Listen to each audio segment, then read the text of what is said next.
Hi mga kalab! Ako po pala si Ulysses, ang bayot nga giat pero dili igat. Ako rin si Francis, ang gwapo pero dioso. And we are the Friendly Love Team. At kung bago ka pa lang sa aming channel, don't forget to subscribe. So ngayon ay meron kaming guest ngayon sa Pinoy Radio or Radyo Pinoy ba yun? Wow. Basta yan. Then syempre mga kalab, ito ngayon namin siya i-upload. Saka na yung ano namin mga travel vlog dahil i-edit pa namin yun. So ngayon kasi is May 24. Ngayon kami i-interviewin about lang po sa fish pond kung paano gawin o ano man yung mga proseso. Ayan, pero hindi namin maipapromise sa inyo kung masagot namin siya ng maayos dahil medyo pagdating kasi sa mga ganyan, kabado kami, hindi kami sanay. So, kung ano po yung makikita nyo ay sana, I hope na maintindihan nyo po kung nasagot ba namin o hindi. Basta gagawin lang namin yung best, mas i-enjoy na lang namin dahil Di ba live na ba? yes, live. Yan po ay live po. Pero alam ko po na hindi nyo po makikita yan kasi 5 po. Kasi ngayon kasi ay alas 4 na po ng umaga. So, gumising po talaga kami ng umaga para makapag-prepare na. Ngayon po ay interview na po kami at Sana abangan nyo mga kalab. Ngayong umaga, meron din po tayo magiging kasama at tayo may pagkwentuhan po naman yung mga nag-aalaga. Kamustahin natin yung mga harvesting na ginagawa nila. At ano ba yung inaasahan natin pwede nating ma-harvest? Ano ba yung mga tama at mustong pag-aalaga din naman para mas maging kapaipakinabang yung ating pag-aalaga dito sa mga fish pond na yan. Hindi ba masela kasi mainit ang panahon? Yan siguro alamin ho natin. Meron tayong makakasama sa ating linya ng komunikasyon. Sila yung mga vlogger din naman. Alamin natin kung gano'n na sila katagal. Magandang umaga po sa inyo. Kamusta na po ang ating mga panauhin? Si Sir Carl Francis Deligro at Ulysses Espanyol. Good morning po sa inyo. Okay naman po. Nadidinig niyo na ba ako? Nagkakita na ba tayo sa Facebook? Sino to ngayong kausap ko? Good morning po. Magandang umaga. Welcome dito sa Asenso Agrinegosyo, dito sa Radyo Pilipino. Ang kahiro po ito. Sino to? Pwedeng malaman. Sino to ang kausap ko ngayon? Si Ulysses po. Si Ulysses. Francis.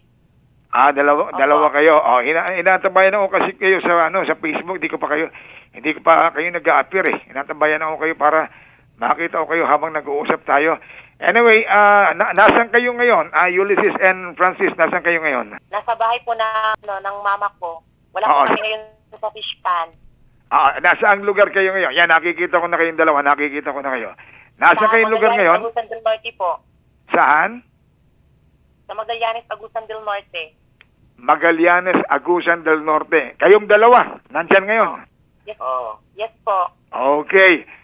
Magandang umaga. Welcome dito sa ating palatuntunang Asenso Agrinegosyo sa Radyo Pilipino. Live tayong napapainggan sa 26 na himpilan ng Radyo Pilipino at ng RPN Radyo Ronda. On air and online tayo. So napapanood tayo sa iba't ibang parte ng mundo. At yung mga pag-uusapan natin, pakinabang ito sa mga may interest dito sa mga nag-aalaga ng fish pond. Unahin ko si Ulysses. Ulysses, ano to? Dalawa ba kayo dito sa negosyong ito na fish pond? Yes po, sir. Kasi yung fish pond talaga is sa sa kanila Francis po talaga. Bale, matagal na po sila Francis ng fish pond. So parang ako magto 2 years na po. Parang lang din po ako sa kanya na ganyo din po na magnegosyo ng ganito. Ano to? Si Francis, at ikaw, si Ulysses, nagsosyo kayo dito sa negosyong ito? Isang fish pond ang tinututukan ninyo? Yes po. Isang fish pond lang po, pero malaki po siya. Malaki siya. Kailan pa nagsimula itong fish pond ninyo? Nagsimula po siya nung nagplano na kami na gusto naming magkabahay, pero nung gusto na naming magkabahay, wala po kaming pera. So, yung family kasi ni Francis, nagbabantay din po ng fish pond. So, meron po silang 2 fish pond na binabantayan. So, yung fish pond po isa ay sa amin po, parang nag-ano lang po, nag-aalaga. So, para magkapera kami, kaya kami nag-aalaga ng fish pond para makabukod po ng bahay. Yun po yung rason. Ito pa lang si Francis at si Ulysses. Mag-partner pala kayo talaga. Hello, Francis?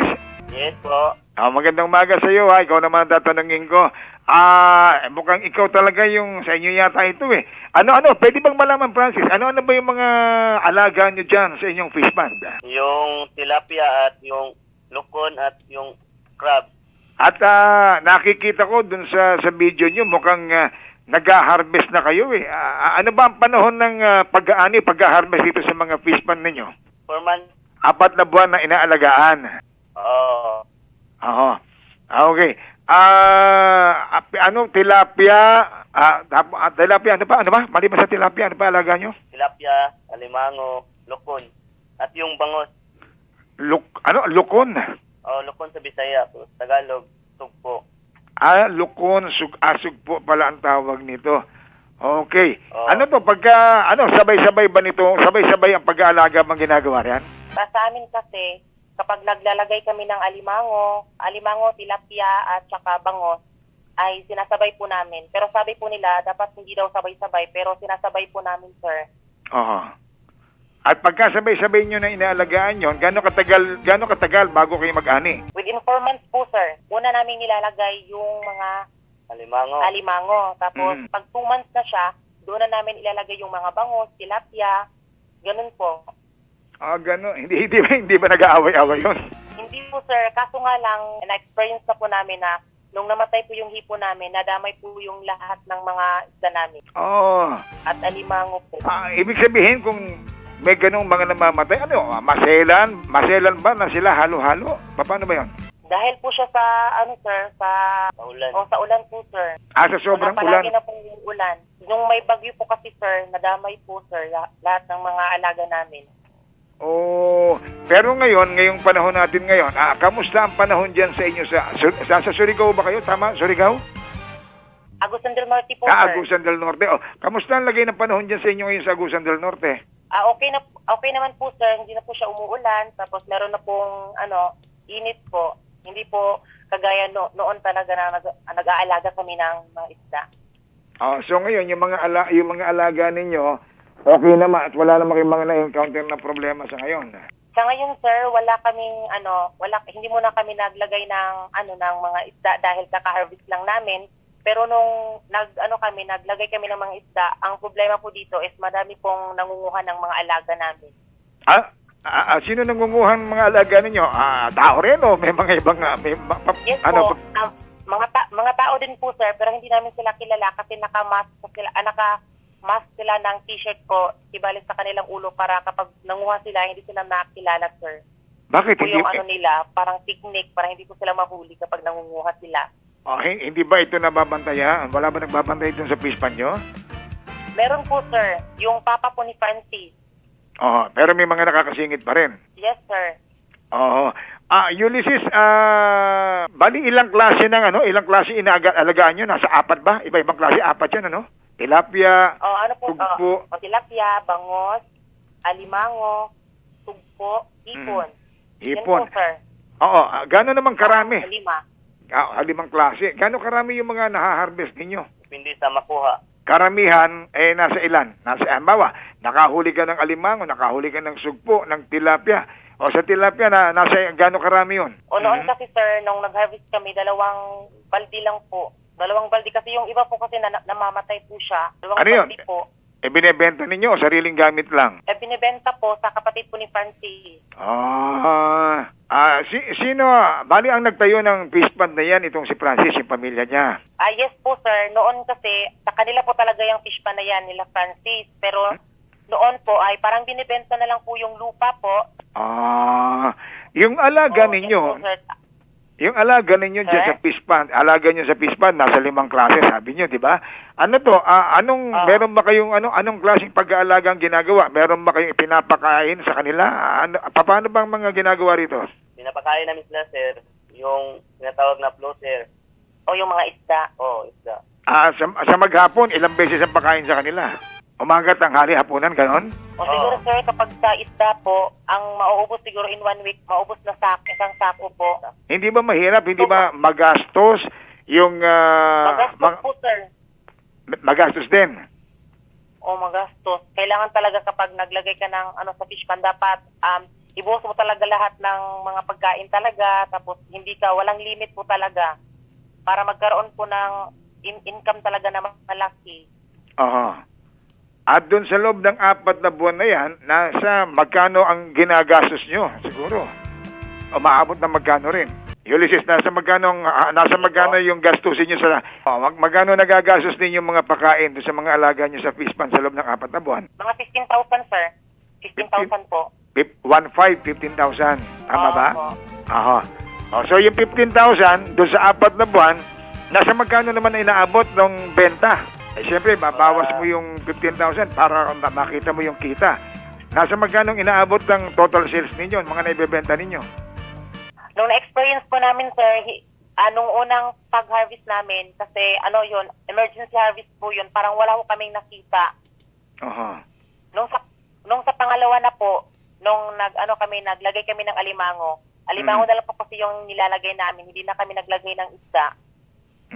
So yung sa alimango po, sir, nung naglagay kami, mga halaga. 1.5 kabo, yung crabs, mga 50,000 na yun. Ganun. Ang alimango, ganun din. 4 na buwan din bago mo ma-harvest, ganun? Paano pag-aalaga ng alimango? Sa kalaki. Mga 4 months, pero may iba din po, sir, parang kinukuha na namin siya mga 3 months kasi yung mga ibang alimango kasi, sir, parang nasobraan na po sa laki. Pagka 4 na buwan, sobrang laki na yon. So, mas earlier na Sobrang ina-harvest laki nyo na. Oo. Sobrang tataba, ganun po. Anong pakain? Anong pakain ang ginagawa sa mga alimango? Anong kinakain nila? Yung tinatawag dito, sir, yung sabi sa'yo pabanisil. At yung tulya. Tulya. Yes po, tulya po, sir. Pinapakain sa mga alimango. At yung tulya, ano yon? May kamahalan din ba? Magkanong inaabot ng pakain sa alimango sa tulya? Nasa fish pond lang din namin yan, sir. Yung tulya, makukuha lang ko siya sa fish pond namin. Nandun na rin. Opo. Kusa na lang silang dumadami, ganon. Yes po. Yung inyong alimango, yung pinakamabigat na na-harvest ninyo, nasa ilang anong bigat ng pinakamabigat na nakuha yung alimango? 2 kilo po. Ay, isang alimango, 2 kilo. Malaki nga yun. Oo. Oo. Paano ang bentahan dyan sa inyo? Per piece ba ang bentahan? Per piraso ba ang bentahan sa inyo? Yung ganong 2 kilo ang bigat na alimango, nasa magkano na ibebenta yan? Mga 1.5 po. 1,500? Yung kilo po kasi, sir, 700 po, sir. Isang kilo, 700. Ang mga alimango kasi, sir, meron kasi siyang mga bakla na alimango, merong babae, tapos meron din pong lalaki. So, iba-iba po yung presyo ng alimango po ng bakla, babae at lalaki. Ganun. Iba-iba po yung presyo po. Pati pala sa alimango may LGBT. Yes po. Parang kulang na lang po yung tomboy. Ay, yun na lang. Baka ma-develop nyo dyan sa fish pan ninyo, magkaroon ng tomboy. Oo. So sa ngayon, sa mga sandaling ito, nagpapakain na ba kayo itong oras na to? Mag-aalas 6 ng umaga? Anong ginagawa sa fish pan pag alas 6 ng umaga? Yes po. Pag sa amin po, pag mga alas 5 na po, kapag pag isda po yung ilalagay namin, nagpapakain na po kami. Nililibot po namin yung fish pond namin para mapakain lahat. Tapos stop na naman po dahil balik na din po sa hapon po na mga alas 5 din po. 2 beses lang ang pakain sa kanila sa maghapon. Dalawang beses lang po yung ginagawa namin ng papakain sa mga alaga po. Oo. So sa ngayon, yun nandyan ngayon sa fish pan nyo, kailan ang harvest yan? Kailan kayo mag-harvest? Bali po kung maglalagay kami ngayon, sir, siguro May, June, July, mga August, sir. Mga August, mag-harvest na kayo. Yes po. Oo. Okay. Mahirap ba? Mahirap ba yung mag-alaga ng ganyan?